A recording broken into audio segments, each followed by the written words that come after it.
buenas tardes. Le agradecemos mucho que nos haya querido participar en esta reunión que nosotros tenemos semanalmente. Yo voy a hacer una brevísima introducción y le paso la palabra a usted, doctora, para que se presente porque es mucho mejor.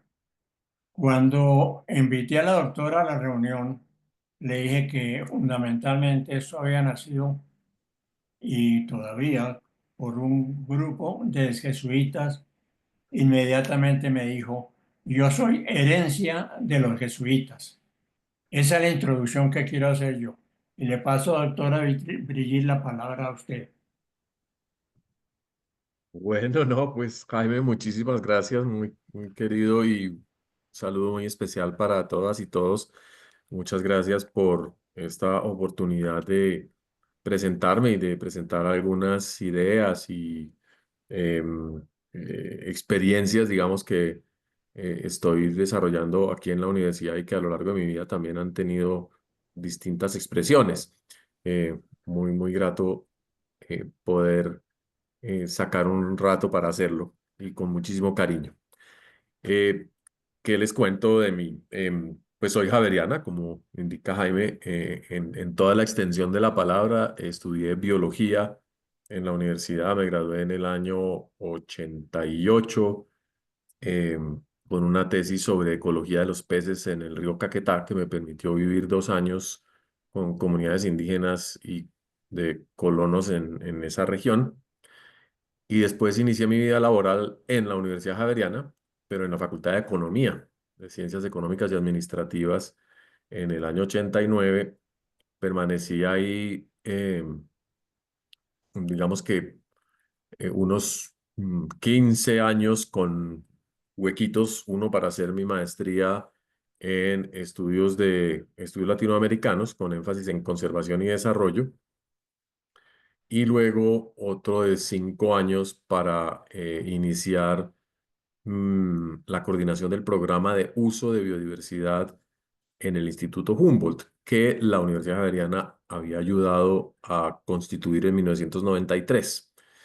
Em, Luego viajé a Barcelona a hacer estudios doctorales en ciencias económicas con la visión de aplicar em, eh, más conocimientos de gestión que estudios económicos, digamos, puros y duros, en el buen manejo de la biodiversidad, que siempre, digamos, como bióloga y encarretada con la biodiversidad he tenido toda la vida. Em, y estuve en Barcelona 1 año y medio y regresé a la universidad a ser profesora de la carrera de ecología que se había creado hacía unos años. Estuve hasta el 2009 enseñando e investigando sobre temas de gestión del territorio, planificación asociada con biodiversidad y servicios ecosistémicos. Y luego, por el hecho de que la universidad era miembro del Instituto Humboldt, mm, me prestaron 1 año y me quedé 10 como directora del instituto, hasta hace 5 años que me retiré, básicamente por cansancio o por em, límites ya de talento. Como dicen, llegué a mi máximo nivel de incompetencia en el Humboldt, entonces dije, voy a cambiar y llegué aquí a la Universidad EAN, que es una escuela de negocios, la EAN Escuela de Administración de Negocios, bogotana, fundada hace 57 años y que de manera muy generosa me dijo, bueno, usted ha trabajado con temas ambientales, de biodiversidad toda su vida. Nosotros tenemos un programa de emprendimiento o una visión de emprendimiento que creemos que requiere y una inyección de innovación, una visión distinta, porque no estamos logrando avanzar en ese sentido, de convertir la biodiversidad colombiana en un activo de bienestar, de trabajo y también de productividad. Entonces me parece un reto pues fascinante y llevo, como les decía, 5 años acá em, digamos, contribuyendo con mi experiencia en modificar todos los currículos de la programación académica de la universidad, que son cerca de 80 programas entre pregrado y posgrado, de inyectar nuevas ideas a la investigación y de prestar servicios de extensión y consultoría a la comunidad en estos temas, básicamente de búsqueda de sostenibilidad. Y em, eso, digamos, en cuanto a mi trayectoria profesional, obviamente, eh, todo eso gracias a que tengo una familia muy especial, muy linda. Eh, Mi papá, que es administrador de empresas, yo creo que me metió el diablito de la administración sin que yo me diera cuenta y por eso, en medio de viajes y de otras cosas, y con mi mamá que era química, acabé escogiendo la biología. Estoy casada con Adriana Vázquez, que es literata y editora de ciencias, y está haciendo su maestría en periodismo científico, casualmente. Y tengo dos hijas, una de 23 y una de 21, que les parece atroz que yo trabaje en temas de sostenibilidad o de medio ambiente, porque dicen que no ha servido de nada y que el mundo se va a acabar igual. Entonces, mejor se dedican a cosas que les gustan, como el diseño y la música y el arte. Vamos a ver qué pasa dentro de unos años. Son de la generación que no quiere tener hijos porque no tiene fe en el futuro. Y ahora que estoy en una universidad llena de jóvenes contemporáneas y contemporáneos de mis hijas, me doy cuenta de que mi principal función es la de brindar sentido de vida y esperanza a todo el mundo y mostrar que los retos que tenemos son pues impresionantes, pero no han sido, probablemente no son ni mayores ni menores de los que en otros momentos de la historia ha afrontado la humanidad. Entonces, me alegra mucho, digamos, estar en esta posición y tener la posibilidad de interactuar con los 6, 7 mil estudiantes presenciales que tenemos y otros 7 mil virtuales para conversar, ponerlos a conversar sobre sostenibilidad. Em, Ese es un tema y al que me convocó Jaime, que me parece absolutamente vital, un gran desafío intelectual, porque pensar en sostenibilidad implica siempre estar construyendo escenarios de futuro, siempre pensando en administrar eh, procesos de largo aliento que están envueltos en mucha incertidumbre y que tienen muchas preguntas asociadas con el riesgo, eh, con la innovación, con la adaptación incluso, pero que fundamentalmente lo que buscan es garantizar el bienestar o incrementar el bienestar en el presente sin sacrificar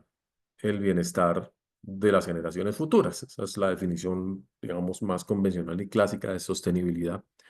Y es una definición retadora porque implica que eh, el ánimo, mm, digamos, consumidor o de uso de recursos o de aprovechamiento de oportunidades del presente no debería actuar en detrimento del futuro.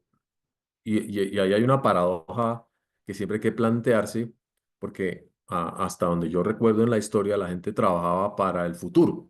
Y parece que hemos ido eh, eh, cambiando radicalmente y ahora trabajamos para el presente y cada vez más para atraer los beneficios del futuro y consumirlos en el presente.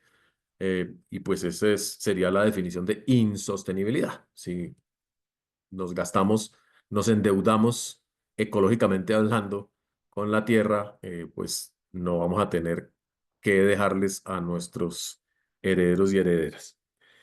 Entonces, la noción de emprendimiento con la que trabajo aquí en la universidad es emprendimiento sostenible. Quiere decir, ingeniémonos nuevas formas de producir bienestar, pero que representen de manera muy coloquial buenos negocios para las personas y la naturaleza. normalmente no hablo en términos de naturaleza porque creo que es una construcción cultural compleja, pero digamos que en aras de la conversación funciona. Eh, y entonces la gente dice, bueno, listo, buenos negocios para las personas en la naturaleza son buenos negocios que no pueden estar construidos sobre la explotación de otras personas. Entonces, hay una noción ética y de justicia inherente a una visión de sostenibilidad entre las personas y tampoco pueden estar basadas en la pérdida de capacidades reproductivas y productivas de la naturaleza a largo plazo.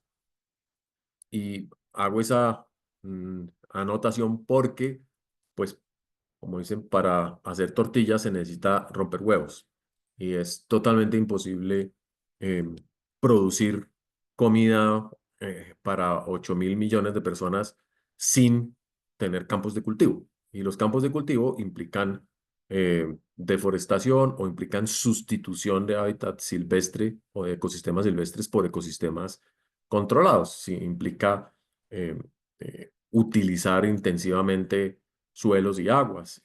Y luego toda nuestra civilización industrial que requiere pues materias primas minerales, que requiere eh, fuentes de energía en grandes cantidades y de ahí a que hayamos empezado o hayamos construido nuestra civilización contemporánea en el petróleo, que ese es, eh, digamos, el talón de Aquiles de la sostenibilidad contemporánea. Todo está hecho de petróleo. Como yo soy bióloga, me encanta eh, buscar las alternativas a la desaparición del petróleo, sabiendo que tienen que ser mesuradas en el tiempo, porque como ya dependemos del petróleo, pues una salida anticipada o precipitada de la economía del petróleo podría causar más daños de los que eh, eh, tiene su desaparición paulatina. Eso es lo que llamamos transiciones energéticas y es uno de los temas a los que voy a hacer referencia. Entonces, ya para entrar en materia, y no sé si Jaime cuando quiera me interrumpe porque hablo mucho y puedo producir sueño a estas horas o no ser tan relevante como ustedes quieren.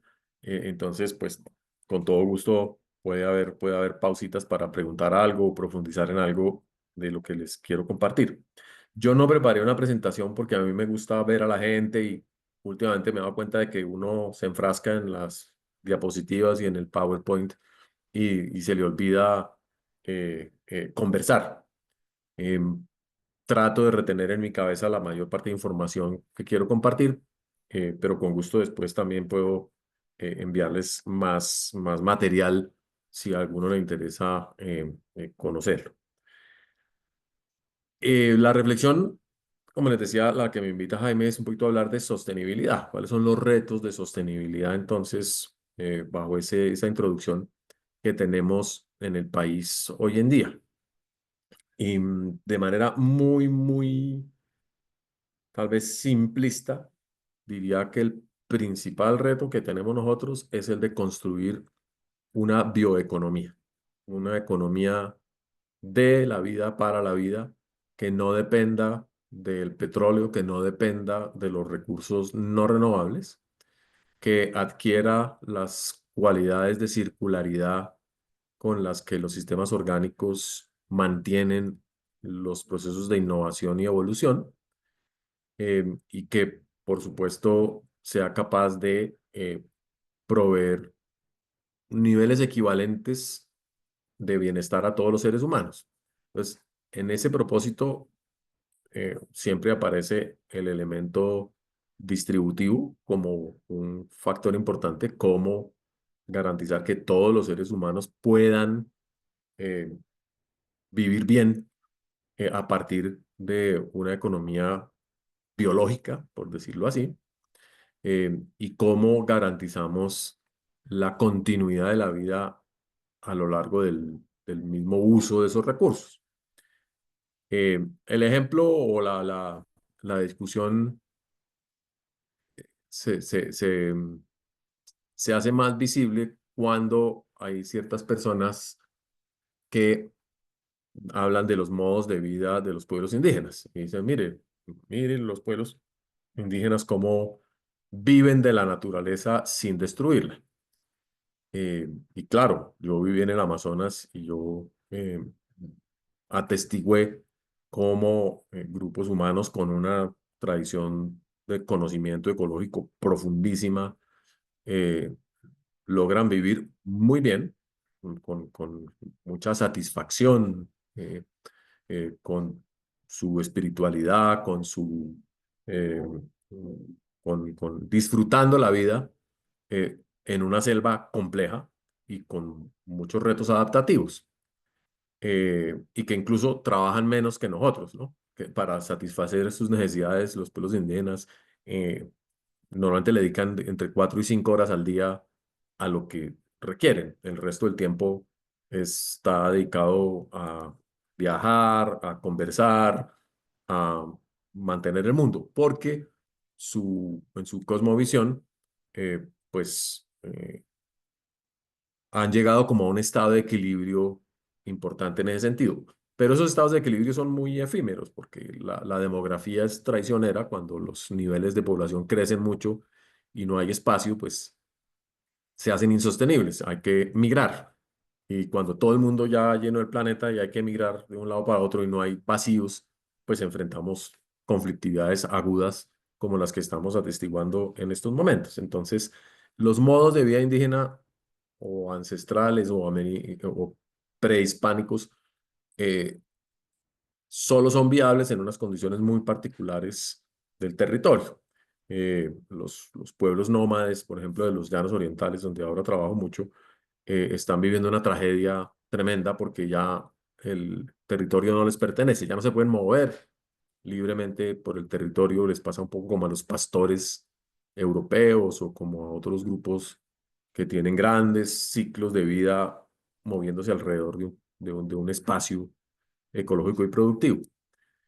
Eh, entonces, y hablaba de los pueblos indígenas porque no hay tal que seamos capaces de volver a reconstruir una bioeconomía bajo esos parámetros. Necesitamos que la biotecnología nos ayude, es decir, que haya tecnologías asociadas con el buen manejo de la vida. Y ahí entramos desde las domesticaciones de plantas y animales hasta las modificaciones genéticas tan controversiales para obtener beneficios de la biodiversidad. Esa bioeconomía hoy en día estaría constituida, en primer lugar, por toda la producción agropecuaria y forestal del país, es decir, el aprovechamiento de sus recursos pesqueros, el aprovechamiento de sus recursos de los bosques, de sus aguas, en fin. Eso ha sido un desastre. Es decir, Colombia ha sido depredadora por naturaleza. Ha acabado con las pesquerías oceánicas, continentales, em, y los informes sobre el estado de la biodiversidad que publicamos en el Humboldt con regularidad desde el año 98 y siguen saliendo, demuestran una paulatina degradación o continua degradación de todos los sistemas biológicos en Colombia. Y eso es pues muy asustador. Pero además muestra que no estamos aprendiendo. No, ni siquiera el hecho de obtener cifras, de mostrar lo que sucede, ha sido capaz de generar cambios en el comportamiento. Tenemos sistemas de parques nacionales y áreas protegidas totalmente abandonados al garete. Es una tautología, pero es muy impresionante. Eh, la deforestación, a pesar de que hay años que disminuye, se mantiene alrededor de las 200.000 hectáreas al año, siendo la mitad, un poco más de la mitad, selvas amazónicas, de las cuales dependemos para sobrevivir en el planeta. Pero el tema del narcotráfico sigue siendo inmanejable y es uno de los factores de deforestación delicados. Pero el otro es eh, el apetito productivo cortoplacista, representado por la implantación de sistemas ganaderos en áreas de selva cortadas. Entonces, Colombia sigue tumbando selva para colonizar y para poner vacas. Em, y cuando uno se va a las raíces de ese comportamiento, trabajo mucho en el Guaviare, con muchas fundaciones, en Caquetá. Realmente a nadie le importa la selva. Nadie quiere vivir de o en la selva. Hay algunos grupos de colonos que están tratando de reinventarse todo el tiempo, pero cada vez que están medio acomodados lo logran con sistemas mixtos de gallinas, cerdos, cacao, forestales. Llega alguien y los echa y siembra coca o pone vacas. Es decir, estamos en un sistema bastante caótico en ese sentido. Las pesquerías del Magdalena están colapsadas, a duras penas alcanzan para sostener familias en la miseria, en las ciénagas y en las riberas de los ríos, Magdalena, Cauca, San Jorge y Sinú, cuando no están llenas de mercurio, en esas cuencas, por la extracción ilegal de oro, que es otra de las actividades que hace completamente insostenible la vida en Colombia. Entonces, deforestación, contaminación con tóxicos, em, modificaciones, lo que llaman modificaciones del hábitat silvestre que van destruyendo la posibilidad de eh, tener recursos distintos para el futuro. Uno no sabe todos esos árboles que están siendo destruidos en cuáles, de ellos cuáles podría derivar usos directos o indirectos, eh, dónde están los riesgos de zoonosis, además que aparecen con la deforestación. El próximo COVID puede saltar en una vereda en San José del Guaviare y no vamos a tener capacidad de actuar porque esto no es China con toda su tecnología para por lo menos intentar defendernos o, o no es ninguno de los, no somos una potencia en biotecnología incluso para detectar a tiempo todos esos problemas. La contaminación que producen nuestras ciudades es increíble. Colombia sigue defecando en todas sus cuencas, de manera que el agua nos toca limpiarla no solamente para a niveles de uso intermedio y potabilidad, sino que la tenemos que limpiar de nuestras propias fuentes de contaminación. Es decir, nosotros ensuciamos el agua que nos tomamos en vez de tomar medidas preventivas para que ello no suceda. Entonces, le imponemos, y perdón lo gráfica, le imponemos constantemente nuestras heces a los vecinos de aguas abajo. En el río Bogotá sigue sucediendo. 8 millones de bogotanos seguimos contaminando la cuenca baja del río a pesar de sanciones y de normas específicas que han identificado esa injusticia tan tremenda que implica este gesto. Tenemos eh, una juez que lleva 20 años luchando para que Bogotá descontamine el río y no tenemos ni siquiera en el horizonte cercano una planta de tratamiento de aguas negras para las aguas para Bogotá. Tecnológicamente es factible, financieramente es factible, políticamente no ha sido posible. La planta de Canoas aún está en licitación de estudios. Imagínense de aquí a que la construyamos y la pongamos en operación, van a pasar entre 5 y 10 años. Y uno dice, bueno, al metro uno sigue echando pata, pero con la petar o sin petar, pues seguimos destruyendo el río. Em, por supuesto que también tenemos otros factores de destrucción de biodiversidad, pero no quisiera extenderme en eso como los inhibidores de la bioeconomía. Y más bien, perdón, pongo la energía, eso. Y más bien sí hablar de los promotores de la bioeconomía, que es, yo creo que lo que más nos interesa cuando hablé de emprendimiento era tratar de em, encontrar desde muchas universidades esos espacios de soluciones y alternativas para que la biodiversidad se convierta en el motor, digamos, de una nueva forma de producción y de vida, un nuevo modelo de vida. Y Colombia está en las mejores condiciones para ello. Eso sí, todos los diagnósticos globales señalan por lo menos las zonas ecuatoriales de alta biodiversidad como Colombia, el Congo, Indonesia, como los reservorios de vida del planeta. Em, Vamos a ver qué pasa. Pero en ese sentido, sí habría muchos gestos o hay unas líneas de trabajo para promover la sostenibilidad en esa bioeconomía, una bioeconomía sostenible, por decirlo así. Y tiene que ver con la buena administración de los servicios ecosistémicos. No sé si han escuchado la palabra o el concepto.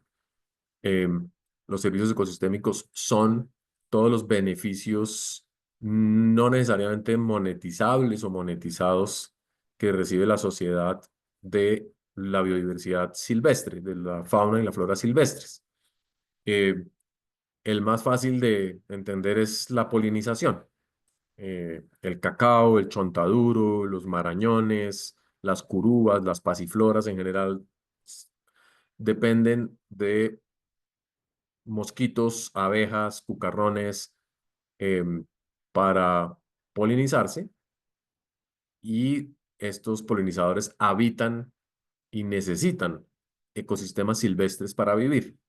De manera que si uno tumba el bosque para sembrar cacao o cualquiera de estas especies, se queda con el árbol productivo, pero sin los trabajadores de la producción. Entonces uno necesita encontrar las mejores formas de organizar el ecosistema para que se sigan prestando estos servicios. Si no, tiene que acudir a mano de obra infantil o a trabajadores que normalmente son mujeres, que porque tienen las manos pequeñitas, a mano pueden polinizar. La palma de aceite, por ejemplo, es un cultivo que requiere polinización asistida hoy en día en las plantaciones porque no hay suficiente polinización silvestre. Pues la conversación con los palmeros o con cualquier productor que dependa de este servicio ecosistémico eh, radica en la mejor forma de solucionar esa demanda, ese requerimiento. Y te dicen que cuál es la forma más barata de polinizar y más eficiente. Los cafeteros también, aunque el café se poliniza por el viento, sobre todo, aunque las abejas mejoran la calidad y rentabilidad del café. Pero en La Palma, esa es la pregunta. Y uno le dice, no, pues tumbe 1 hectárea de palma por cada 100 y conviértala en bosque para que en ese bosque prosperen los polinizadores. ¿Cuánto, cuáles son los beneficios monetarios que se dejan de percibir por el dedicar el 1% del área o transformar ese 1% del área que producía palma o producía aceite en un territorio productor de polinizadores?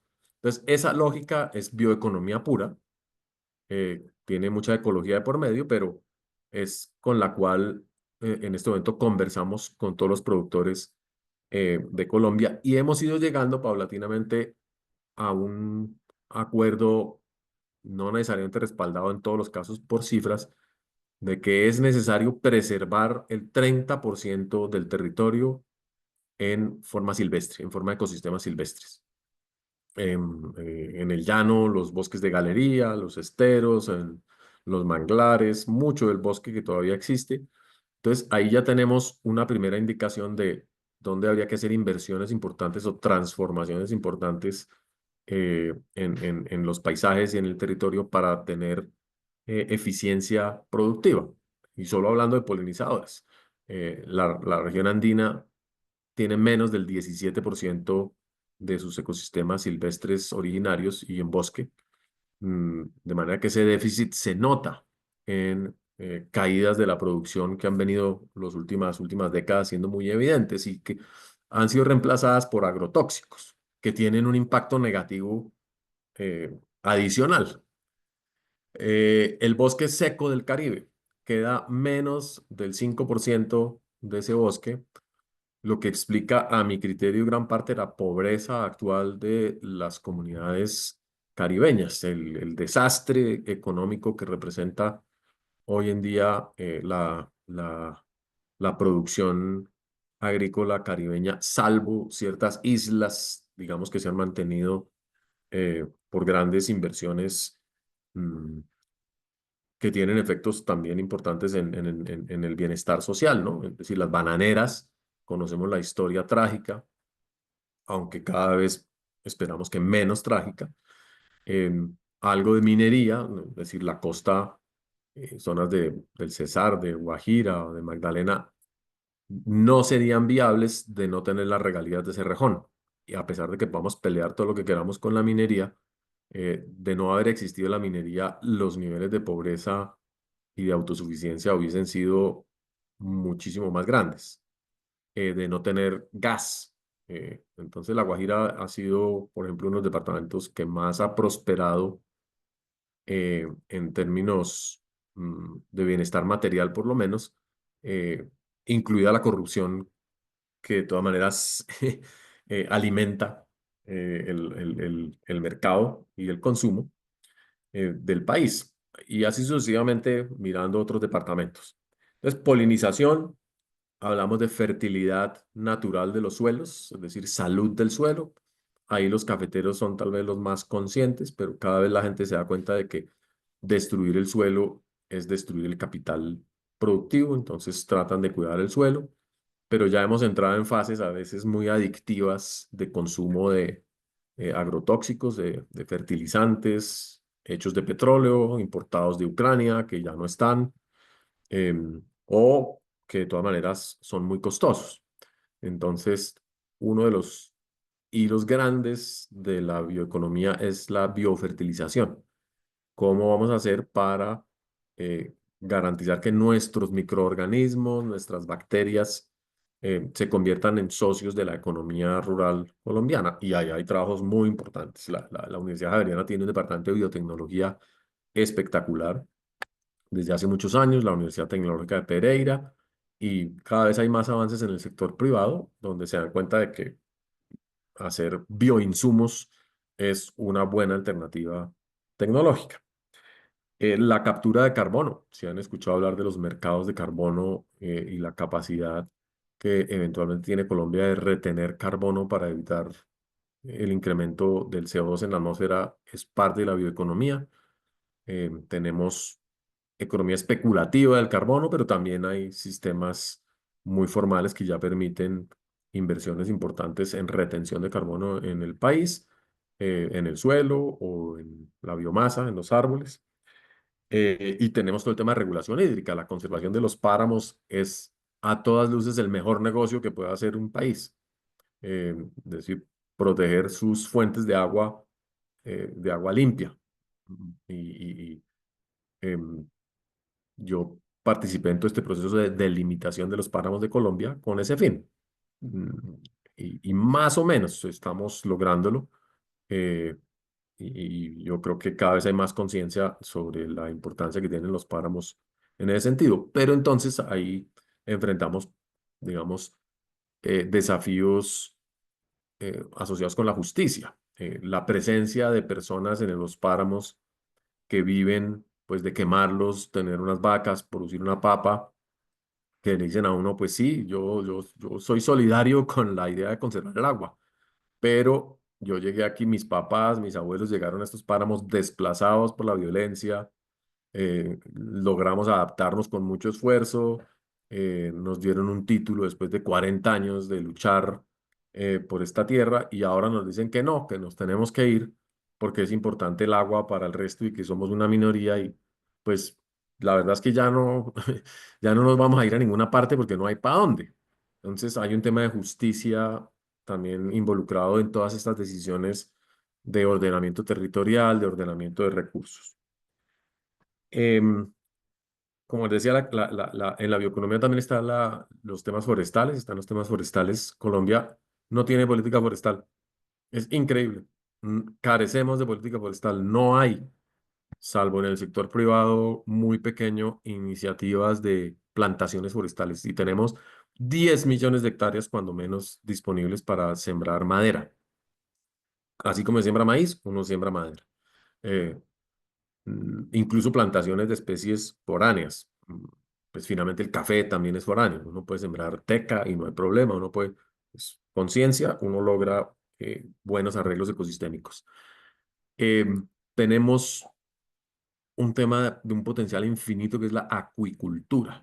Colombia tiene agua, que es increíble el diferencial que hay en términos de cantidad de agua superficial en Colombia respecto a casi cualquier otro país del mundo. Nos superan en ese índice Canadá y Finlandia, pero por 6 meses al año, porque el resto del tiempo la tienen congelada. Nosotros tenemos una superficie de agua dulce eh, per cápita. No sé si será la primera del mundo, creo que China es el primero del mundo, pero con una riqueza además biológica tremenda. Colombia es el segundo país del mundo más rico en peces de agua dulce, en variedad de peces de agua dulce. Y pese a ello, insistimos en cultivar tilapia eh, en finca y cultivar tilapia, que es una especie africana. No tengo nada contra las tilapias, ellas son muy simpáticas, pero eh, en los embalses de una manera tan intensiva que sus heces producen el deterioro de la calidad de agua con la que generamos energía, y las turbinas de las represas hoy en día pierden vida útil por la producción intensiva de tilapia. Y la tilapia, una proporción no la comemos en Colombia, sí es barata, es buena proteína, pero el 80% de la tilapia la exportamos a los casinos de Miami. Es un commodity que está enriqueciendo a empresarios en Colombia, es cierto, les está proveyendo retornos importantes a su inversión, pero que no están respondiendo por otras externalidades. Em, Tendríamos entonces la posibilidad, y para concluir con bioeconomía y mirando la hora para dedicarle otros 15 minuticos a los demás temas de sostenibilidad, de generar una gran cantidad de sistemas agropecuarios, forestales y piscícolas, eh, siempre y cuando invirtiésemos en ciencia y tecnología para que extrajéramos el mayor beneficio de todos ellos, generando empleo y generando además conservación. Ahí no hay ninguna contradicción, y lo raro es que no hayamos logrado hacerlo. Entonces uno dice, uy, es de esas paradojas que tenemos. Pero una de las causas es que no invertimos en innovación. Definitivamente, Colombia llegue a un acuerdo político de paz total, entre en un reino sociológico distinto, mientras no inviertan en innovación basada en nuestras propias condiciones ecológicas y sociales, no va a pasar de ser un país que copia y consume importado. Entonces, hay un elemento en la sostenibilidad que tiene que ver con innovación, inversión en innovación, eh, que es una deuda grande. Y los otros elementos, digamos, de esa transición hacia una bioeconomía que yo siempre menciono, pues son los que tienen que ver con los usos indirectos del territorio y la biodiversidad, el turismo, el ecoturismo.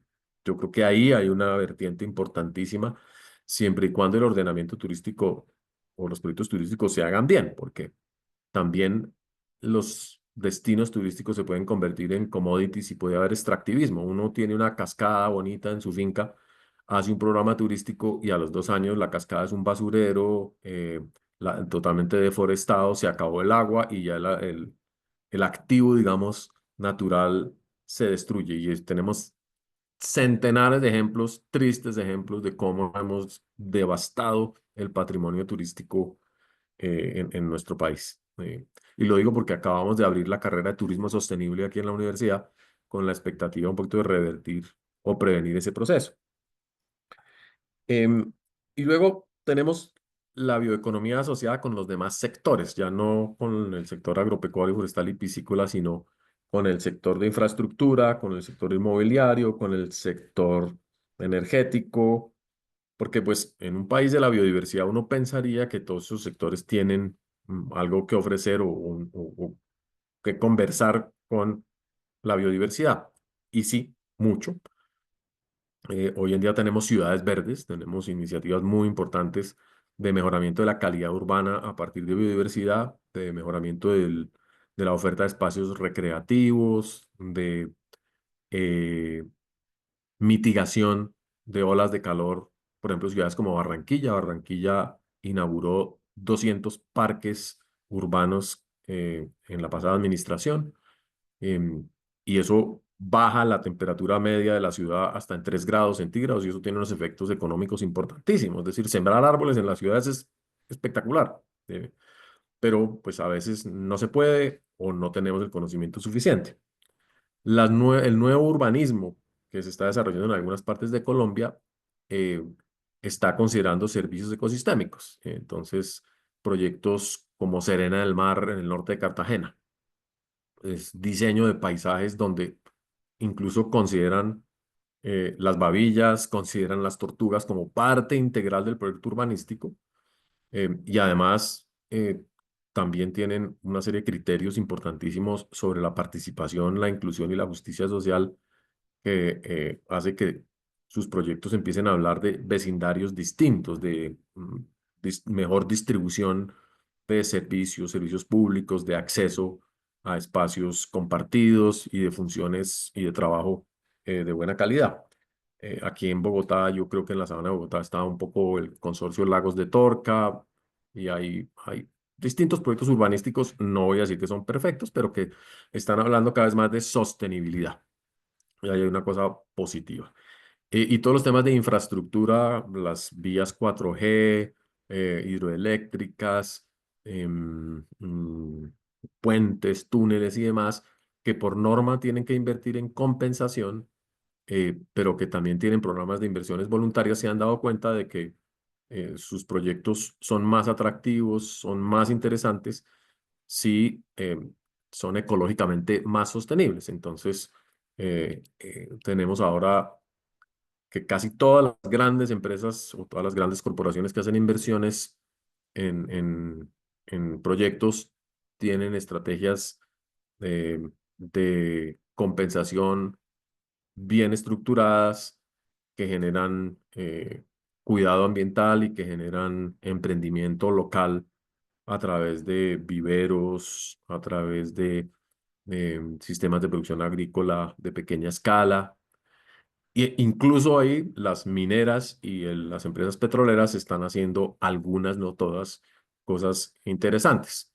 Eh, Creo que nos falta un empujón grande ahí para que las inversiones sean suficientemente significativas como para lograr que ese esfuerzo revierta décadas de deterioro, porque ese es el problema que tenemos en la sostenibilidad. No solamente tenemos que parar el deterioro, sino tenemos que restaurar los sistemas que hemos deteriorado en el pasado y que hoy en día generan costos negativos a la sociedad. Y costos negativos que además asumen los grupos más vulnerables. Esa es la gran injusticia ambiental y sobre la que se basa pues todo este discurso contemporáneo de derechos humanos basados en la calidad ambiental, en el derecho a disfrutar un ambiente sano y que pues son evidentes. La contaminación siempre recae en las familias más vulnerables, los problemas de salud, en fin, eso yo creo que ustedes lo conocen muy bien. Em, Terminaría mencionando entonces los temas, los retos que de gobierno, digamos, los retos de institucionales que vienen con la búsqueda de una sostenibilidad. Em, y tienen mucho que ver con todavía la incapacidad que hay en Colombia de pensarnos como un solo, un estado solidario, es decir, en donde el Ministerio de Minas no jala hacia la destrucción y el Ministerio de Ambiente no es la superintendencia que vigila a los mineros, sino como el Ministerio de Minas piensa en un modelo de extracción de recursos geológicos, minerales sostenible, que entienda el ciclo minero, que minimice los impactos negativos y que sea una fuente positiva de bienestar en medio de la transformación ecológica. Esa conversación es difícil, es una conversación que requiere análisis económicos, que requiere em, planeación y proyección de largo plazo, porque las minas Piensen ustedes de nuevo en el Cerrejón, pues son minas que tienen ciclos de vida de 50 años. Hay dos, tres generaciones involucradas en la administración de un territorio como el de Cerrejón. Entonces, hay desacuerdos muy grandes, hay cambios de opinión a lo largo del proyecto, hay intereses también cambiantes, cuántas veces se ha vendido el proyecto y ha pasado de mano en mano entre una empresa y otra. Pero no es imposible construir un sector minero energético que sea sostenible o que contribuya con la sostenibilidad a través de el pago de regalías, como se supone que debería ser. Lamentablemente la corrupción se ha apropiado de las regalías o las inversiones obligatorias y voluntarias en bienestar social o ambiental. Em, pero también tenemos sectores como el de comercio o de industria o de vivienda que siguen sin pensarse como potenciales aliados de la sostenibilidad. Hay brotes, hay personas y hay empresas y comunidades que lo están desarrollando. Sobre todo hay muchos experimentos locales de comunidades que por su marginalidad no han tenido más remedio que tratar de buscar mejores condiciones con base en los recursos limitados que tienen. La cooperación internacional ayuda un poquito, la Iglesia Católica a través de sus misiones ayuda también, las ONGs ayudan, pero realmente aún carecemos de una perspectiva de sostenibilidad nacional que integre múltiples actores y que genere una conversación pues de envergadura. Y ahí tenemos el problema de los medios de comunicación y del sistema financiero. El sistema financiero, y ya concluyo con ese, eh, es el más interesado en que el mundo no se acabe, en que no colapse la sociedad y eh, no se destruyan los capitales y los bienes que han ayudado a construir, así sea de manera abusiva a veces o a través de un mecanismo agiotista. Pero el sector financiero está generando cada vez más oportunidades para las economías verdes y sostenibles. La Corporación Andina de Fomento, el BID, el Banco Mundial, desde hace mucho tiempo comienzan a incorporar criterios de sostenibilidad para los créditos que se traducen en acciones equivalentes en los bancos de primer nivel. Entonces uno ve a Bancolombia, al Banco Agrario, ve uno a la vivienda, a muchos otros que comienzan a ofrecer líneas de crédito favorables para adquirir energía solar o para mejorar condiciones habitacionales o tener sistemas productivos agrícolas más sostenibles. Y uno dice, bueno, hay inversiones dentro de los mecanismos de mercado que van a probablemente ir cambiando ciertas cosas, sobre todo también en empréstitos de agricultura, empréstitos para represas, infraestructura y otro tipo de cosas. Todo el sector financiero también, financiero, hablando de bancos de primer y segundo nivel, aseguradoras y demás, están interiorizando los temas de sostenibilidad de manera muy interesante. Y uno pensaría que entre la presión de la sociedad civil, la academia, eh, los empresarios, eh, no debería ser tan complejo pensar a 25, 30, 50 años, porque los intereses son coincidentes. Ahí es donde aparece la gran paradoja con la que termino, y es que el sistema político, la institucionalidad política de la democracia favorece el corto plazo.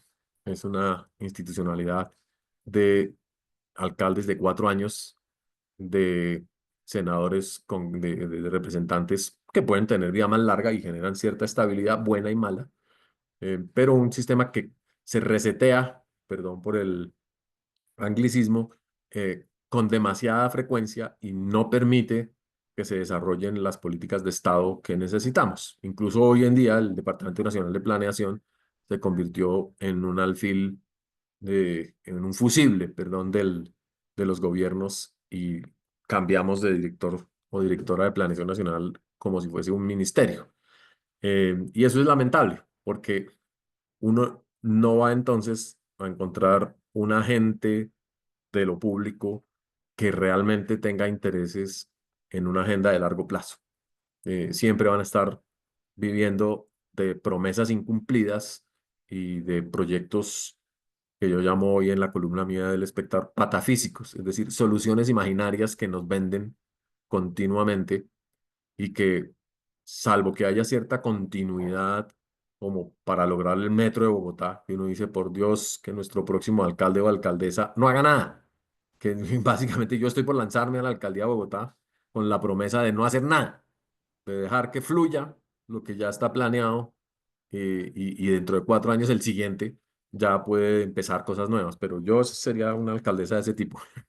Y no es que me esté lanzando a la alcaldía, por supuesto. Entonces ahí tenemos unas contradicciones y unos elementos que hacen que la sostenibilidad sí sea una, digamos, una posibilidad, una oferta conceptual llamativa, interesante para cualquier país, pero en especial para Colombia, eh, y que tenemos ciertas claves como para eh, utilizarla y apelar a ella, que son pues el reto de los líderes del presente y del futuro.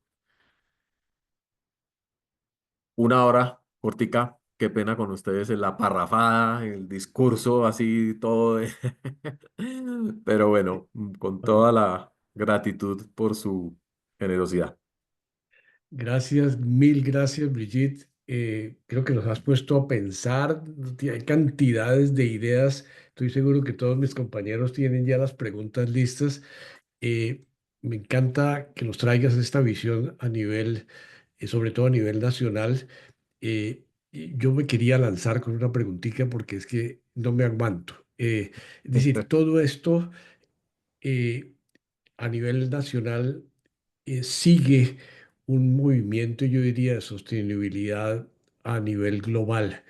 Y perdona que te haga la pregunta tan directamente, con los cambios que hay a nivel internacional, especialmente en Estados Unidos, en Europa, hacia una derecha negacionista de Mm, todo este tema. ¿Tú no crees que eso va a hacernos más daño?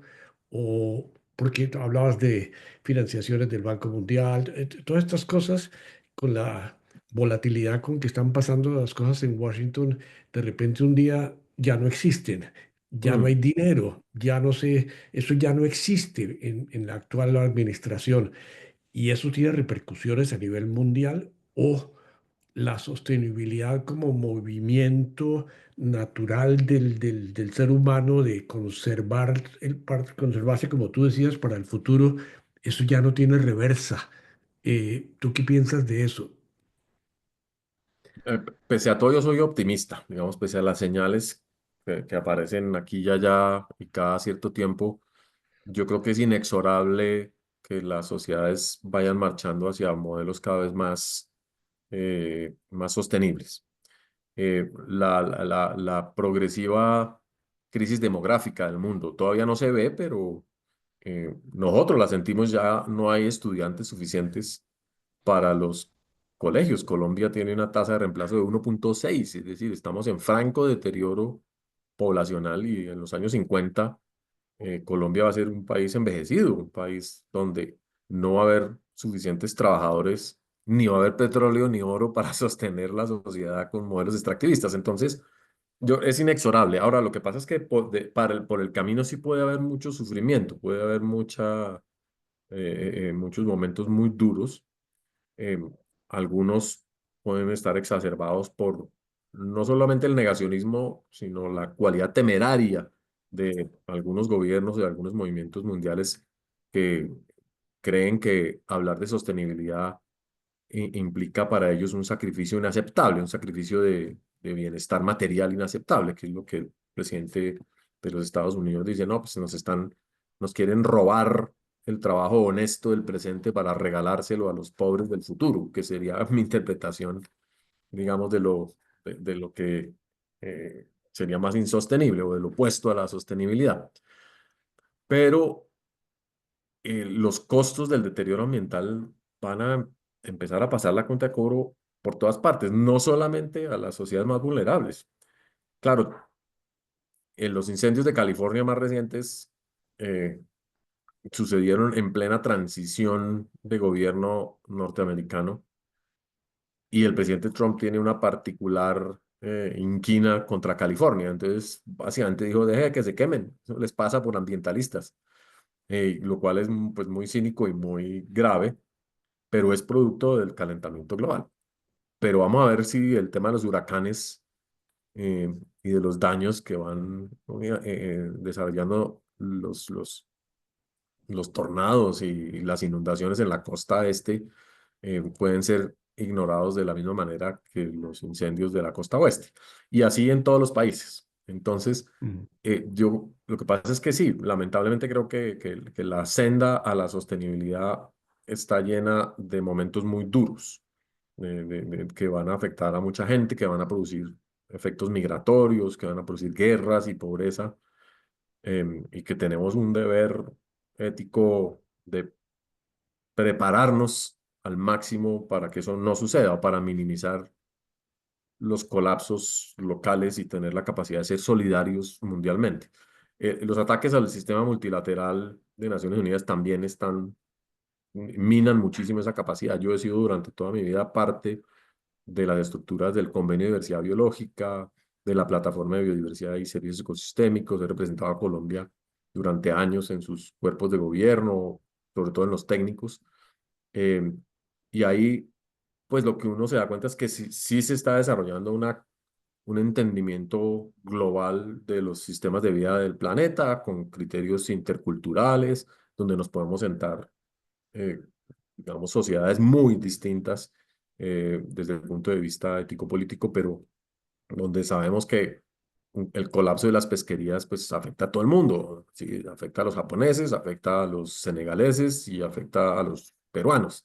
Entonces, ahí hay un trabajo que hacer en todas estas declaraciones sobre la salud de los océanos. La ciencia está muy comprometida con ello. Eh, Creo que hay un tema de educación fundamental y perdón, me tomo un minuto para hablar de eso porque no lo mencioné. Yo sí creo que hay una urgencia de modificar los sistemas educativos del planeta, que no dudo en que fueron muy valiosos en promover el alfabetismo, en promover un conocimiento relativamente compartido de todos, pero que sacrificaron a veces el conocimiento ecológico o el vínculo con la tierra. Fueron sistemas educativos que nos abstrajeron o abstrayeron del, del, de la materialidad, de la materialidad de la vida cotidiana, y nos lanzaron un poco al mundo de las ideas, más allá de lo que era conveniente para poder afrontar los, los efectos de nuestros sistemas productivos, de nuestra codicia también o de nuestra ignorancia. Entonces, aquí en la universidad y con mucha gente estamos, digamos, como tratando de volver a pensar en formación humanista, pero con raíces en la tierra, con los pies en la tierra. Entonces, en volver en plantear economías o modelos de sociedad eh, eh, menos utópicos, más experimentales, y que pongan en juego de nuevo el cuerpo, que nos pongan en juego no solamente en las elucubraciones abstractas a las que pues tenemos le debemos tanto en la historia de la humanidad, pero que probablemente no nos sirven tanto para vivir en una ciénaga que se está contaminando, desecando, y donde yo creo que las próximas generaciones que no conocen la selva, que no conocen un río, que no conocen cómo se produce una pera o una manzana, un chontaduro, les hace mucha falta. Entonces, parte de eso es lo que llevó a que yo creara, bueno, no voy a hacer un ejemplo nuestro, sino por ejemplo la Universidad de La Salle, este centro Utopía en Casanare, la Granja Utopía, y es un centro de educación en proyectos de desarrollo agropecuario sostenible. Impresionante, impresionante. Entonces, la comunidad lasallista ha hecho un esfuerzo gigantesco por formar productores rurales con criterios humanistas y criterios mucho más amplios. Entonces, la educación sí puede ser una fuente de adaptación y sostenibilidad, pero hacerlo masivamente y nuestra educación pública no lo está haciendo. Y yo he hablado con múltiples ministros y ministras de educación, desde el Humboldt, ahora que estoy en la universidad, y todos concuerdan con esa necesidad, pero nuestros planes decenales de educación y todo esto no consideran la sostenibilidad como el eje de la preocupación. Seguimos pensando en las pruebas PISA, las pruebas saber, las pruebas en cosas que se requieren, pero que finalmente hacen que los bachilleres y las bachilleres no sepan qué hacer con sus vidas. Y por eso un poco también la crisis de sentido. ¿No? Dice, pero Ujú. ¿yo qué hago? Yo estudio derecho, estudio ingeniería, ¿qué hago? Porque no tienen la capacidad de preguntarse por el sentido más extenso de su labor social. Y cuando uno le dice, mire, es que la función de ser ingeniero no es enriquecerse usted mismo, sino encontrar una buena vida a través del servicio a los demás. Dicen, ah, no, pero ya le salió el jesuita. Qué bien, qué bien. Gracias, Brigitte. Buenísimo, buenísimo. Bueno, quiero ver las preguntas de mis compañeros. Levanten la manito Comentarios, electrónica bienvenidos o también, ¿no? física también, ¿sí? A ver, Jorge Luis Puerta, desde Lima. Adelante, Jorge Luis. Bueno, Brigitte, un gusto porque nos conocimos casualmente hace 2 años en el Ajay Festival de Arequipa. Ah, mire usted, qué Sí, maravilla. señor. Y guardamos un excelente recuerdo con mi compañera de sus intervenciones. Y yo quisiera hacer una pregunta que sale un poquito del tema, pero tiene que ver mucho con lo que es usted. Y me gustaría ver si, como lo conocimos y sé que usted habla muy sinceramente de todo, es... ¿qué le da ese valor o qué valor le da usted a lo que dice como ecóloga, como bióloga, pero que además maneja con tanta solvencia social y personal su opción de género? Yo creo que ese discurso, hay un doble discurso que percibe la gente y que creo que tiene un doble valor. Su saber ecológico, pero también su opción personal de género. No sé si soy demasiado atrevido, pero No, no, no, creo- bienvenido, Jorge Luis. Muchas gracias. Y además, en Arequipa de eso fue lo que hablé realmente. exacto. Voy a aprovechar para hacer cuña. A ver si lo alcanzan a ver. Yo no tengo visión de mi propia cámara. Ah, sí, sí, sí, sí, hay ese. Esa es la Ajá, portada de un libro que lanzó en 15 días, editado por ajá. Planeta, que se llama Transecología. Y es un ensayo un poco humorístico, histórico, como sobre esa visión que tengo de un mundo en permanente cambio y que está lleno de preguntas que no sabemos resolver, finalmente. Está lleno de incertidumbre, un mundo donde las cosas no están resueltas, pero que a la vez ese hecho de que no estén resueltas las cosas a fondo o totalmente es lo que le da sentido a la libertad y el espacio de creatividad de lo humano. En mi caso, el tema tiene que ver, la incertidumbre o el espacio de creatividad tiene que ver con el género, pues para mí a lo largo de toda mi vida fue inicialmente una limitación importantísima psicológica, una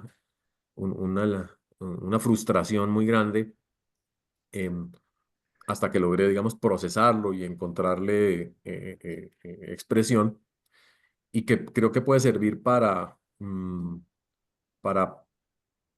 enfrentar ese temor del futuro, el problema de quiénes somos en este mundo, eh, sin necesidad de que esa pregunta se convierta en una tortura. Entonces, pues creo que la construcción de género es un componente de la cultura, y el feminismo nos ha ayudado mucho en la historia a cuestionar los roles de todas las personas, no solamente de las mujeres y los hombres, sino nos dice, mire, el mundo se puede organizar de muchas formas eh, y, y, y ahí hay un espacio de creatividad importante, sobre todo a partir de la liberación de las tareas biológicas obligatorias, sobre todo que las mujeres tenían que desarrollar. Entonces ahí yo le echo la culpa al feminismo de todo lo que está pasando, de todo lo bueno que está pasando. Muy bien, muchas gracias. Perdón, Eh, Darío, yo quisiera agradecer, detrás del nombre de Yolanda Cerdán, hay un par de amigos que he invitado muy interesantes. Ella, mi amiga, una joven educadora con un proyecto muy lindo aquí en Lima, que vive además en Cusco, y su padre, que también es educador, Pablo y Gabriela Zavala. Bienvenidos y gracias por estar acá. Un qué bien, gusto. Jorge Luis, qué bien. Gracias, Jorge Luis, gracias. Sí, tiene la palabra Edmundo. Edmundo, adelante, libera tu micrófono. Muchas gracias, Darío. ¿Listo? Ya, sí, te ¿Liberado? oímos. Muy bien. Brigitte, en primer lugar, permítame expresarle mi admiración respetuosa a su ejemplar vida, tanto como persona como profesional, y por la Muchas inmensa gracias. huella en tantos aspectos como usted está dejando, no solo en Colombia, sino en el mundo. Haber venido usted a este planeta ya lo ha justificado con excelencia, con plenitud. Bien, primero. Segundo, me llamó mucho la atención su comentario con relación a la opinión de sus hijas. Excúseme, en cuanto a que este mundo no tiene futuro y por lo tanto no tiene sentido tener hijos. Y por otra parte, con base en lo que usted denomina bioeconomía y todo lo demás, es decir, en una palabra, la sostenibilidad, pero una sostenibilidad que es una inmensa esperanza, en algún grado me da la impresión utópica por ese panorama casi que apocalíptico que nos hizo sentir tan hondamente. Y mencionó también usted su columna El Espectador de hoy, que siempre cuando escribe la sigo.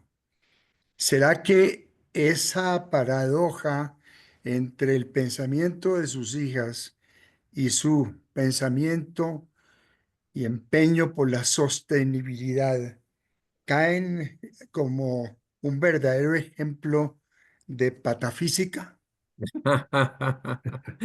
No lo dude, no lo dude, don Edmundo.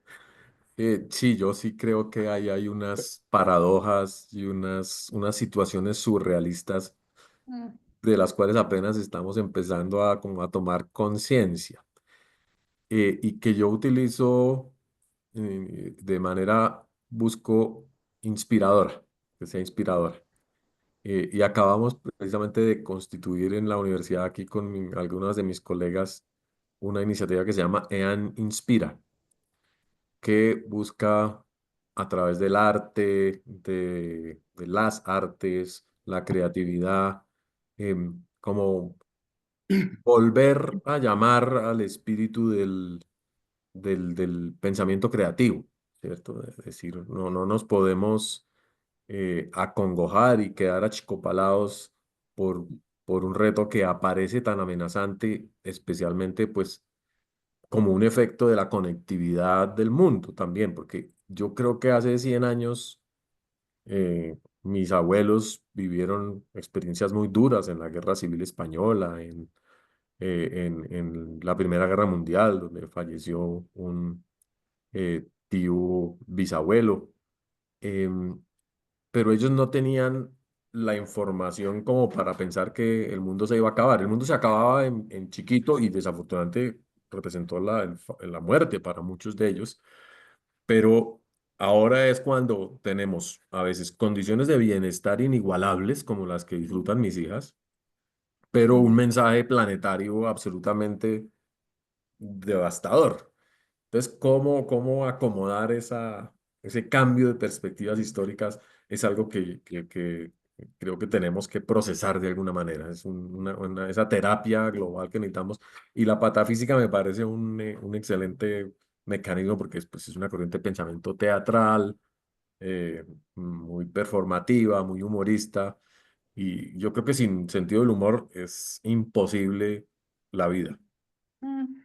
¿Y será que si eso se logra, le habrás dado en el clavo a un cisne negro?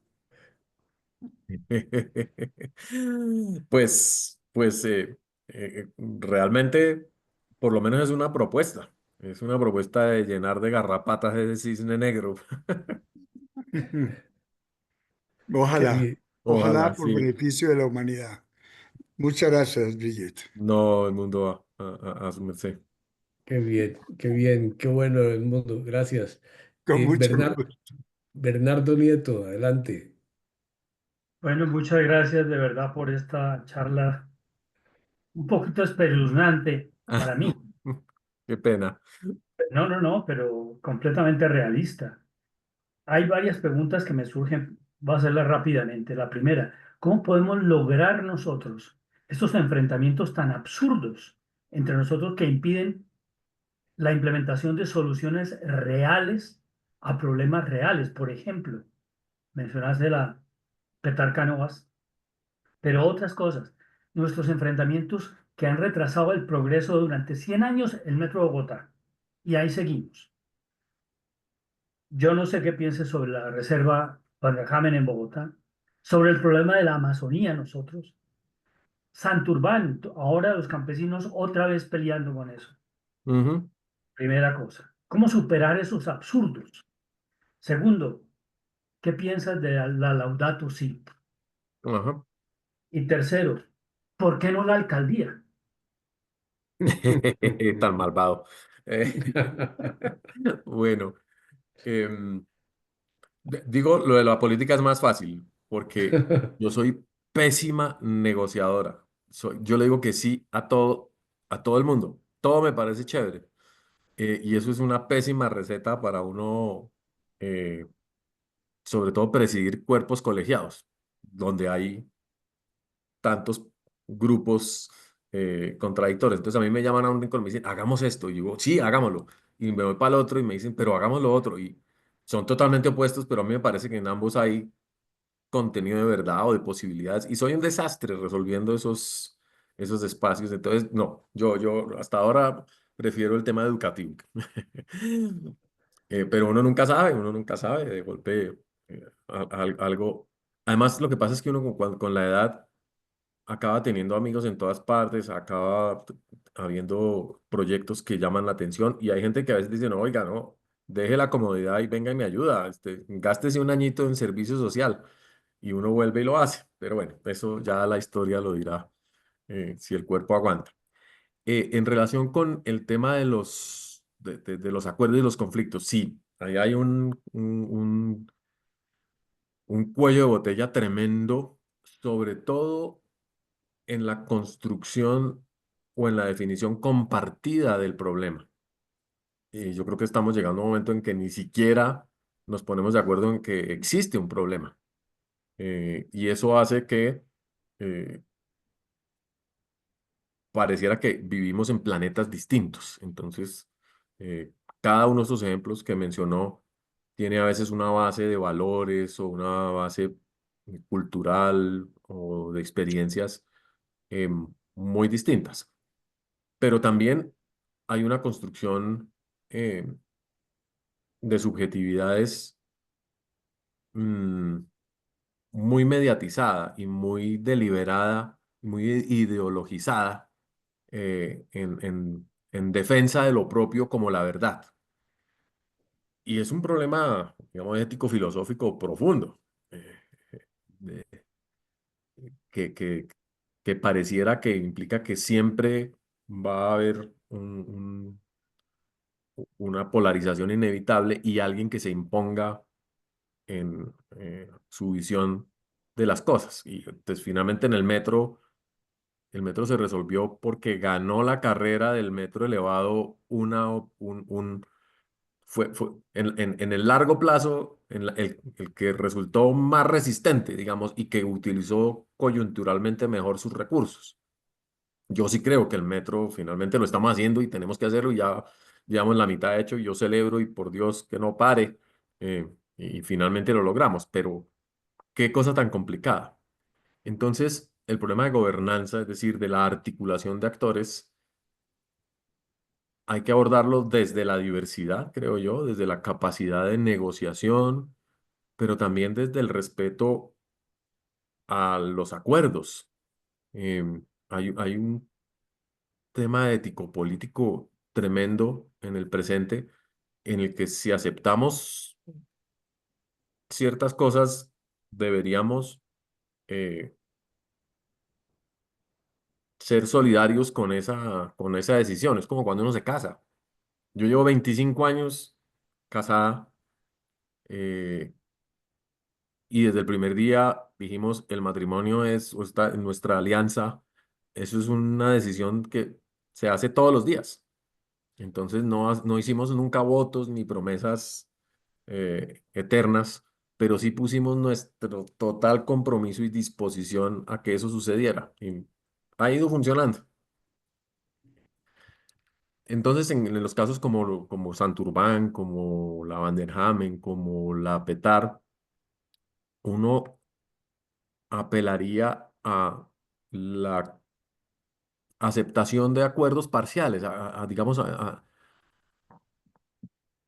a lograr que los actores involucrados en las inversiones o en la decisión final, que son los consejos de la ciudad, que son los funcionarios del Ejecutivo, digan, sí, vamos a hacer esta obra sin necesidad de pensar que es la obra definitiva. Es que yo sí creo que ahí hay como un prurito faraónico en los humanos, sobre todo en algunos del género masculino, que quieren dejar sus propias pirámides todo el tiempo. La memoria, la huella es su gran obra. Y decir, no, mire, vamos a ir solucionando las cosas por el camino. Yo les decía en Santurbán, llevo 15 años vinculada con la delimitación de Santurbán. Y yo digo, adopten un límite eh, no tan ambicioso, fíjate, digamos, un límite con cierta incertidumbre y vayan mirando cómo funciona el páramo. Lo que queremos es proteger el páramo. ¿Todos estamos de acuerdo? Sí. No, que es que el páramo llega hasta el río Magdalena, que el páramo... Dice, puede ser, pero lo práctico es asumir un límite durante unos años y lo revisamos y volvemos a ir conversando y tal. Pero como la delimitación de páramo es atravesada por otras razones, las cartas nunca se ponen sobre la mesa. Entonces, la limitación del páramo está atravesada es porque hay eventualmente una solicitud de licenciamiento minero que no gusta a ciertos grupos, que ven en la delimitación la herramienta para oponerse y no necesariamente quieren dar la lucha en otros espacios o en los espacios que corresponden. Entonces, esté uno o no a favor de hacer minería, eh, el argumento de que vamos a ampliar o achicar el páramo para dejarla adentro o afuera, no es lícito, porque ese no es el propósito del trabajo. Entonces, hay que enriquecer la conversación, hay que enriquecer la conversación. Yo soy muy activa en los medios de comunicación, a veces me desespero a veces, me desespero a veces por eso. Hay que mejorar el diálogo, eh, sí creo en la participación de actores y de grandes contradictores en esos procesos decisorios, pero siempre recomiendo una aproximación intermedia a la solución. Hagamos algo, lo monitoreamos, lo evaluamos y seguimos adelante. Ahora, eso no siempre es posible. Uno pues, ensayemos con una petar y luego dentro de 30 años miramos si funcionó o no, pues vale 2 billones de dólares. Entonces, pues hay que decidir y la vamos a hacer. Eh, Me imagino que es un tema de madurez también social, es un tema complicado. Pero lo que sí me he dado cuenta es que las soluciones intermedias no gustan. No, yo tengo la peor fama del mundo por tibia, porque siempre propongo un punto, digamos, intermedio, un acuerdo al que se podría llegar. Por ejemplo, la Van der Hamen.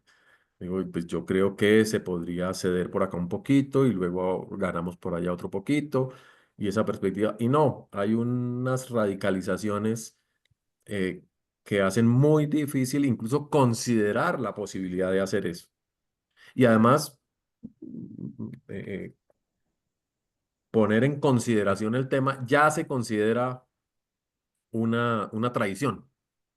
Entonces, hay un problema de formación política importante, es decir, las personas yo creo que no están acostumbradas a entender que la participación social también implica hacer renuncias.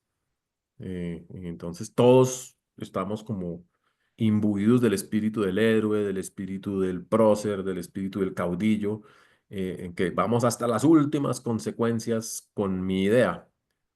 Y así es muy difícil. Entonces, ahí es donde digo que la educación tiene un papel fundamental.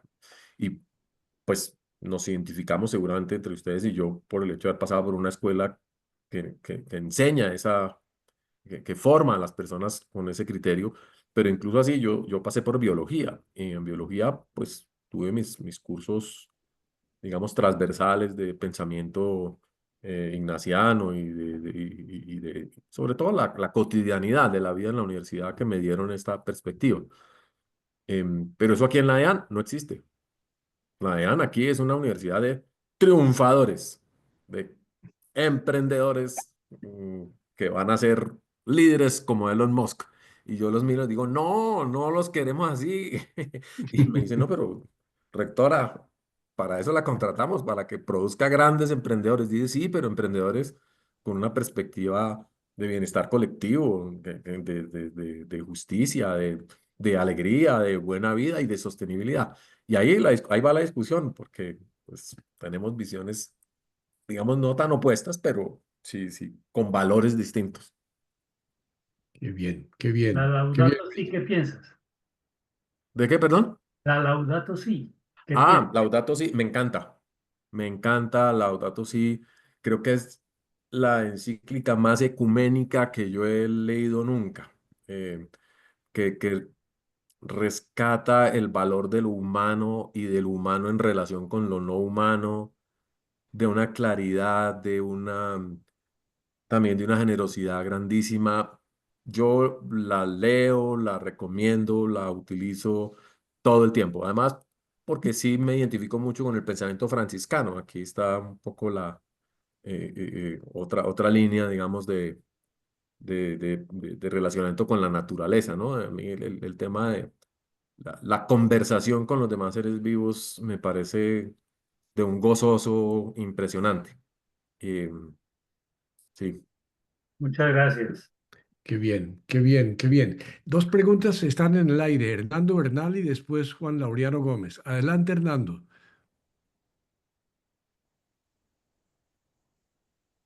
Eh, Brigitte, muchas gracias por la conferencia tan supremamente clara, precisa y motivadora sobre este tema tan complejo que es el tema de la sostenibilidad a corto plazo y a largo plazo. Yo tengo, desde el punto de vista un poco universitario, una preocupación que usted acaba de tocar y es, usted está siendo rectora de una institución que fue creada como una escuela de administración con un sentido realmente de productividad y Ujú, de eficiencia, en la cual pues normalmente lo que es tradicional es el hecho de que se busca realmente la utilización de los recursos para lograr el máximo de beneficio. ujú. Y yo me imagino que para usted debe haber sido un poco complejo, llegando realmente al ethos universitario propio de la institución, el poder llevar este otro mensaje, que es el mensaje realmente de un uso racional de los recursos. Y ese aspecto racional me implica a mí una pregunta, y es, esa racionalidad, ¿cómo se puede manejar según las diferentes profesiones? O sea, dicho en otros términos, hablando en términos universitarios, ¿cuáles son los cambios que tenemos que hacer a nivel de las diferentes profesiones y a nivel de las diferentes facultades para que el concepto de sostenibilidad pueda tener una real vigencia? O sea, ¿cómo ha sido la experiencia suya personal en posiblemente llevar este mensaje? Gracias. No, muchas gracias, Hernando, por la pregunta muy a colación en mi vida cotidiana. Yo tengo una sala general que son los 5 representantes de las familias fundadoras que ya habían identificado en la sostenibilidad un aspecto fundamental de la formación antes de que yo llegara. Y yo llegué realmente invitada a consolidar una visión que ellos habían comenzado a construir. Pero en la sala general, y no hago ninguna infidencia, hay un gradiente, digamos, de apreciación de lo que significa la administración, de lo que significan los negocios, que va desde eh, quienes eh, preconizan la eficiencia absoluta de las inversiones en términos monetizados. Y dicen, por cada peso que yo gaste, necesito ver en cierto plazo una ganancia monetizada. No me diga que usted va a ser más feliz, no me diga que va a estar más satisfecha, que la experiencia valió. No, yo quiero un retorno material muy concreto. Hasta el más altruista o abstracto de los miembros de la sala, que dice, no, la educación debería ser gratuita para todo el mundo. em, lo que importa es la experiencia y por cada peso que invertimos, si podemos recuperar algo, bien, y si no, lo que perdemos, ahí vamos mirando de dónde lo sacamos. Entonces hay un buen gradiente para yo construir una reflexión permanente sobre las inversiones que hace la universidad, digamos, en temas experimentales, en investigación que es difícil de monetizar a largo plazo, en bienestar. Y bueno, yo creo que sí hay una característica muy importante en la universidad, que es su preocupación por la formación, por la juventud, por el bienestar muy marcada. Entonces hay una mezcla de utilitarismo y de ética que permite que un experimento como este florezca. Y yo tengo que tener, ojalá, la sabiduría para saber qué tanto presiono el evita, que finalmente es donde se toman esas decisiones.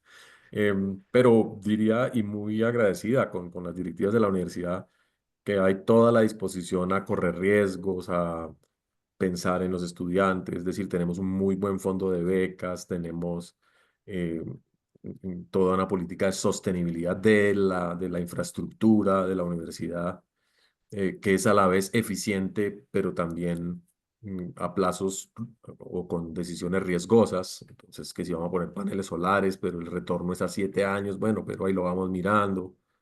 Abrimos sede en Puerto Carreño como una especie de espacio de pensamiento y experiencias para todos los estudiantes, lo que yo les decía del cuerpo, cómo me gustaría que todos los estudiantes fueran allá a ver un amanecer en el río Orinoco, cómo eso alimenta el espíritu y es invaluable, definitivamente. Esas experiencias son las que van a inspirar a los emprendedores, pero también les van a generar una formación integral donde no se van a mover solamente por la rentabilidad monetaria de sus ideas. Entonces, ahí vamos. Y en los currículos está inmerso todo esto, estas reflexiones profundas sobre sostenibilidad. Tengo un equipo de gente y de profesores que despliegan esa capacidad en todas partes. Hago consultoría a empresas petroleras, mineras, agroindustria, que están interesadas en hacer mejor las cosas sin necesidad de, como dicen, de estar apegadas al centavito. Y eso que las consultorías son muy de alta, digamos, de alta expectativa de retorno monetario, pero Yo les digo, miren, si me contratan a mí, a mi equipo para hablar de cómo las mineras pueden ser más eficientes en el territorio, yo les digo, cuiden más a sus vecinos, hablen más con la gente, recuperen las fuentes de agua y van a ver cómo eso se traduce en mejor productividad. Y me dicen ellos, sí, pero pues eso suena bien, pero ¿cuánto es mejor productividad? Y yo les digo, partamos del hecho de que si creen que sí va a haber mayor productividad con conflictos evitados, con em, temas reputacionales, una cantidad de cosas, entramos a evaluarlo, pero tienen que creerlo. Y entonces dicen, bueno, sí, y todas me han dicho, sí, hagamos el ejercicio. Y finalmente, les gusta. Hasta el momento no he encontrado ninguna que diga al final que el ejercicio es inútil. Están en un momento de sus historias corporativas en las cuales tendrían que hacer cambios más profundos para que la sostenibilidad se convirtiera en una guía de su modelo productivo a largo plazo. Tendrían que cambiar su modelo de gobierno corporativo. Tendrían que cambiar los temas de pagos a los accionistas. Ese, por ejemplo, es una limitación importante. Los accionistas son abstractos y son exigentes. Le digo, no, pero hable con sus accionistas y dígales que en este año no les va a devolver el 22%, sino el 20%, pero que el otro 2% lo está utilizando en recuperar la vida del planeta. Me dice, no, mis accionistas me matan donde yo les diga eso. Digo, dígaselos o intente decirlos y verá que no. Y en efecto, la mayoría de accionistas dicen, bueno, está bien, si eso es para salvar el planeta, bueno, hágale. Y nosotros les ayudamos con las narrativas, les ayudamos con el testimonio, les damos los datos y estamos en esa etapa. Entonces, para mí es un reto espectacular, es una cosa que me anima todos los días. Qué maravilla. Qué estupendo, qué estupendo. Juan Laureano y después Vicente Alcalá. Adelante, Juan Laureano. Gracias, gracias Brigitte, una presentación muy versada, muy brillante, muy informativa. La verdad, pues, como muchos han dicho, pues uno siente angustia, ¿no? Al ver lo que tú describes como el ecocidio Ujú. que está sufriendo la naturaleza a manos nuestras, ¿no? Los que, y uno lo ve en las zonas rurales, yo vivo en la costa Caribe y tengo algún Claro. contacto con la zona rural y ahí uno ve lo que tú dices, el creador de pescado cuyas aguas, después de que se alimenta el pescado, van a las fuentes o deterioran la tierra. La recolección de basura, un problema gravísimo en muchos municipios pequeños. La gente bota la basura en los canales. Hay un deterioro en medio de un paisaje bellísimo, variadísimo, con aves de una belleza increíble y uno ve estos deterioros, ese ecocidio. Uno podría pensar, como tú también lo has explicado, pues este es un fenómeno agravado por la explosión demográfica y agravado por el petróleo principalmente. Entonces uno podría decir, bueno, los ricos son los culpables, el petróleo, Rockefeller. Y bueno, todos hemos usado el petróleo porque todos usamos la gasolina. Pero entonces también uno dice, pero también el pobre hace parte de ese ecocidio, ¿no? Todos hacemos parte del ecocidio. Pero entonces, eh, la inquietud mía es tú con toda tu experiencia, yo veo que tú has tenido contacto con las juntas directivas, con la gente del gran capital, con la gente del gobierno, y también con la gente pobre, ¿no? O Ujú. sea, pero entre más pobres tengamos en Colombia y el mundo, pues el problema es peor. El pobre Claro, es un generador, que es lo que uno ve en el campo automático. El pobre es un generador automático. Solamente con que no recoja la basura, ya está haciendo una contribución al deterioro. Entonces, yo sé que a todo hay que atacarlo, ¿no? O sea, no podemos decir, no, dediquémonos a los ricos, a que los ricos tienen recursos, ¿no? O concentrémonos en los pobres, no. Hay que atacar por toda parte porque el problema es sumamente complejo y requiere la contribución de todos. Pero en el caso de Colombia, ¿tú crees que se debería hacer un énfasis especial? Y yo pienso que una disminución de la pobreza nos ayudaría mucho, ¿no? sí, sí. ¿Cómo ves tú ese enfoque? Yo veo que tú estás en todo y que y que la pelea es contra todos los elementos, ¿no? Pero quizás quisiera que... Bueno, hay indudablemente gran parte de mi vida en la Javeriana transcurrió en proyectos de desarrollo rural, en la Facultad de Ciencias Económicas y luego en la Facultad de Estudios Ambientales y Rurales, tratando de crear soluciones solidarias, soluciones colectivas y soluciones eficientes a la pobreza rural. Indudablemente que invertir en superar los umbrales de pobreza siempre conduce a los mejores resultados del mundo.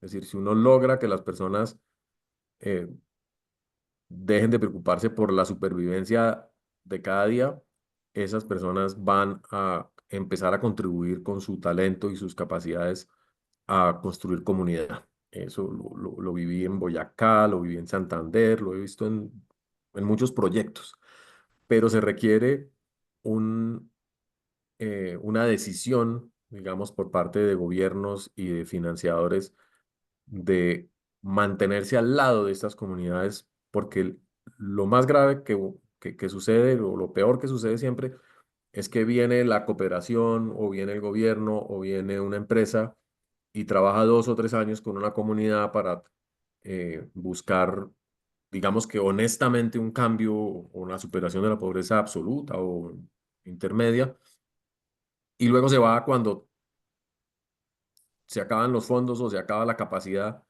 y la comunidad no está lista, todavía no tiene instaladas las condiciones mínimas para poder continuar, y entonces decae nuevamente y empiezan a sufrir unos golpes en la confianza, que ya yo creo que eso es lo que está pasando en Colombia, digamos, la sensación de traición permanente por parte de los gobiernos de cualquier ala que vengan. Es decir, aquí, si es un gobierno que más o menos invierte en las comunidades, esa inversión dura 2, 3 años y el siguiente gobierno eso se destruye. O si es una empresa que tiene un gerente sensible y lo trabaja, eh, logran algo y eso se destruye. Y es muy frustrante, muy frustrante. Y desde la universidad, siempre que participaba en estos proyectos, decíamos, ¿cómo sería bueno de golpe menos dinero, pero más continuo?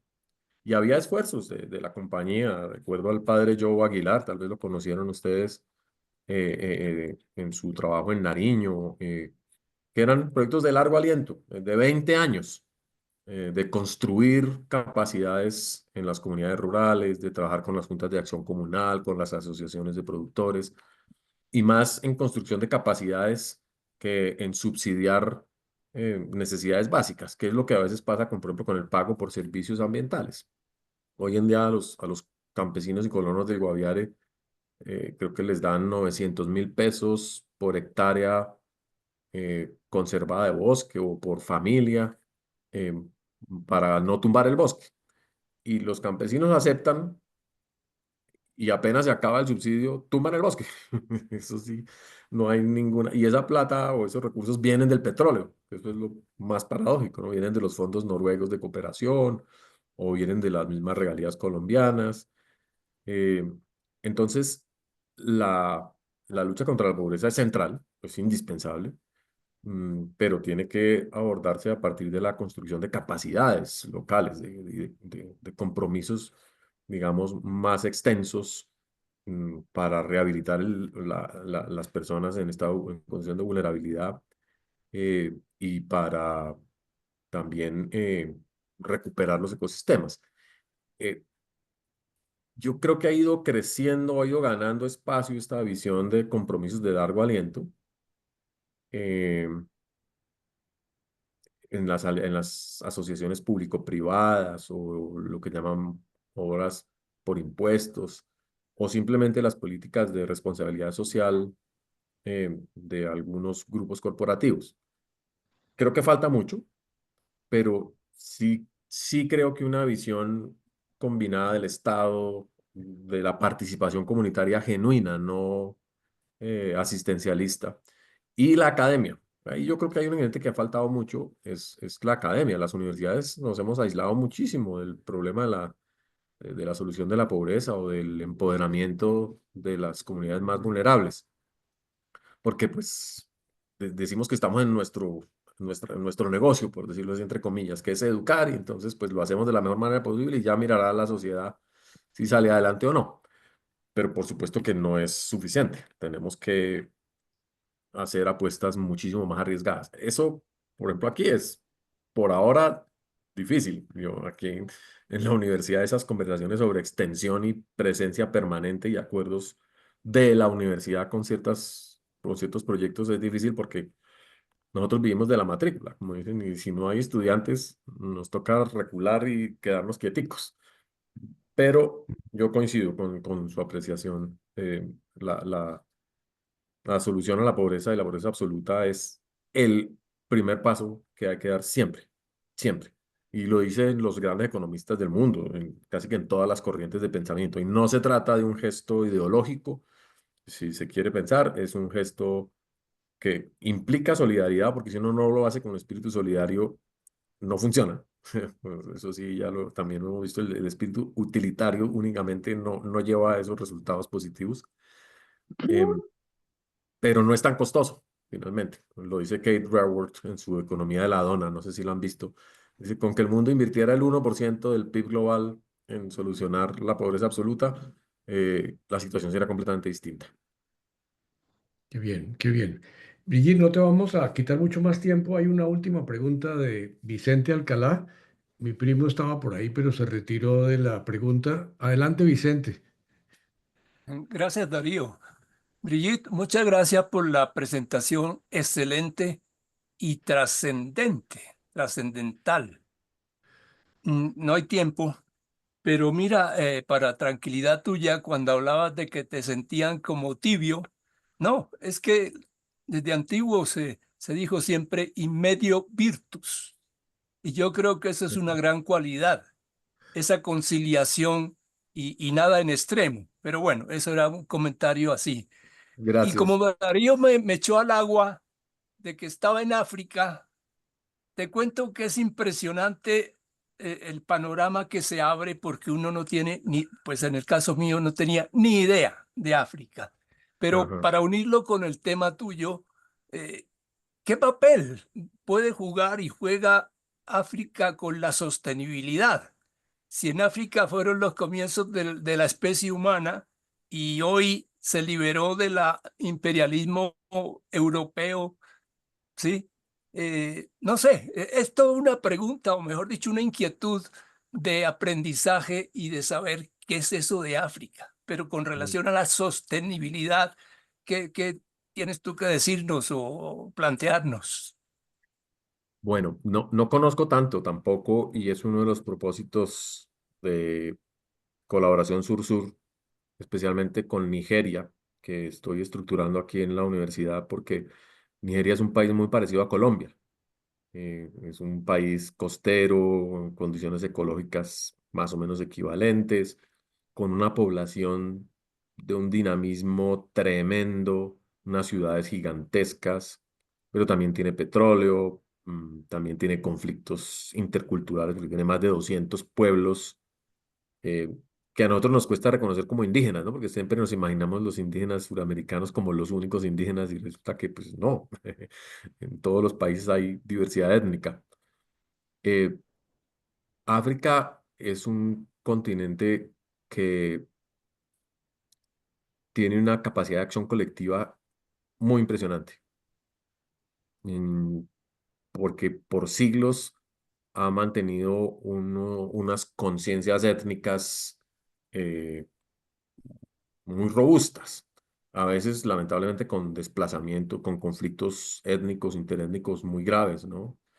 Eh, pero que tendrían mucho que contribuir y lo han hecho incluso aquí a través de nuestros pueblos afrodescendientes, en el Chocó, con una actitud de vida y una actitud de vida colectiva, que es muy importante, ¿no? Que nos podría enseñar muchas cosas, pues sobre todo el África subsahariana. Conozco mucho menos los países del norte que están más europeizados o más islamizados. Em, pero, por ejemplo, también en el Islam reconozco una potencia preciosa de valoración de la vida, de lucha por el sentido del espíritu, siempre y cuando no se convierta en, pues obviamente, en una radicalidad violenta. Pero yo creo que tanto de África como de Asia hay cantidades de cosas que aprender y la relativización de la práctica o de la existencia nuestra en medio de esa riqueza cultural y de diferencias del mundo, yo creo que es un ingrediente fundamental de la formación. Entre uno más viaja, más se le ocurren cosas y más valora lo que uno tiene y más valora la amistad y la diferencia. ¿Sí?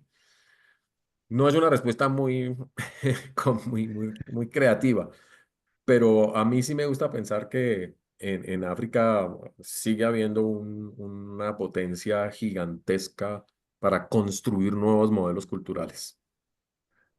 Conozco Sudáfrica, conozco Kenia, Tanzania y algunos de los países del Golfo del occidente africano. Quisiera conocer más, por supuesto. Brigitte, una última pregunta. Rigoberto, adelante. Bueno, mil gracias por esa magnífica conferencia.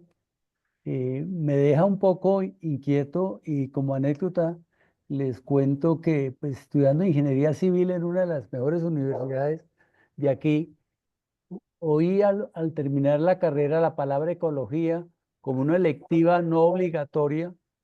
Posteriormente, en mi ejercicio, en mi profesión, pues nosotros como ingenieros civiles ignorantes de esa materia, siempre peleábamos con las corporaciones que no nos permitían explotar los ríos, porque las corporaciones decían que era un recurso no renovable y nosotros no entendíamos si nosotros abríamos un hueco y al otro día aparecía lleno de gravilla, como que no renovable. Pero a su vez, hoy día no entiendo cómo los países, entre comillas, avanzados, no entienden que la ecología no tiene ni entiende de fronteras. Es decir, que aquí no se trata ya de que mi país voy a ser un buen país donde haya menos pobreza, sino que vamos a llegar todos al mismo hueco, porque si no cuidamos nuestro planeta, ¿a dónde vamos a pasar? Y excúseme si de pronto se me va la batería porque no tengo luz. Mil gracias por la conferencia, súper interesante. Pues muchas gracias Gracias. por el comentario, Rigoberto, y eso que no entré en los riesgos globales que a veces no dejan dormir, ¿no? Lo que está pasando en Amazonia es realmente muy preocupante en términos de amenaza climática, pero bueno, es cierto, necesitamos más ecología y yo como bióloga y ecóloga espero tener la oportunidad de compartir con ustedes de golpe, si me tienen paciencia, a fin de año un texto que estoy escribiendo de ecología para el emprendimiento sostenible. Em, y yo creo que sí, saber un poquito más de ecología en distintas escalas y en todas las profesiones nos puede servir, pero pues hay que contar el cuento de manera divertida, porque si no, no la dejan de lectiva siempre para último semestre. Brigitte, Muy no sabes cierto. cómo nos has iluminado hoy, no sabes, desde ya estás invitada de nuevo a estar con nosotros cuando lo veas oportuno, cuando tengas tu proyecto, nos encantará ser pioneros en escucharte. Te agradecemos infinitamente esta charla. No, Definitivamente ha sido un tema que yo me consideraba absolutamente lejano al asunto, pero muy esclarecedora, muy brillante. Gracias por tu tiempo, por dedicarnos estas 2 horas, que sabemos que tienes una agenda tremenda. Gracias a Jaime Heredia porque Carla, insistió para que estuviéramos contigo y de verdad esperamos volverte a ver. Esto lo hemos grabado. Mañana se los mando a todos la grabación de esta conferencia y evidentemente pueden distribuirla a quienes quieran porque esto es un valor el que nos ha regalado hoy. Muchísimas gracias y gracias a todos por su tiempo, por sus subámoslo. preguntas, por sus comentarios. El celular. Sí, Muchísimas gracias. Pero ya se muchas acabó la gracias. reunión. sí, Brigitte, pero mi correo. Brigitte, Muy generosos de verdad haber dispuesto 2 horas también de sus vidas para escucharme. Muy grata la conversación. Gracias por las preguntas y bueno, siempre a disposición aquí en la universidad. Que muchas tengan gracias y un buen Muchas día. gracias. felicitaciones. Mil Muchas Fantástico. Un gracias, abrazo para Jaime. todos. Muchas gracias, Jaime Muchas David. gracias. Y gracias a Jaime, por supuesto. Gracias. Un abrazo. Chao. Chao. Encantado de verlos. Nos vemos la semana entrante. Ya todos saben, tenemos un diplomático invitado para hablarnos de cómo un diplomático suizo ve los conflictos mundiales. Ernst Itten, Alejandro Gamboa lo ha conseguido y bueno, ya tendrán toda la información. Nos vemos Muy la bien. semana entrante. Muchas gracias. Chao. Muchas Chao. Gracias. Hasta Buenas luego. tardes. Gracias a Chao, todos. chao, chao, chao. Chao. Chao, chao, pariente. Chao. Chao, chao.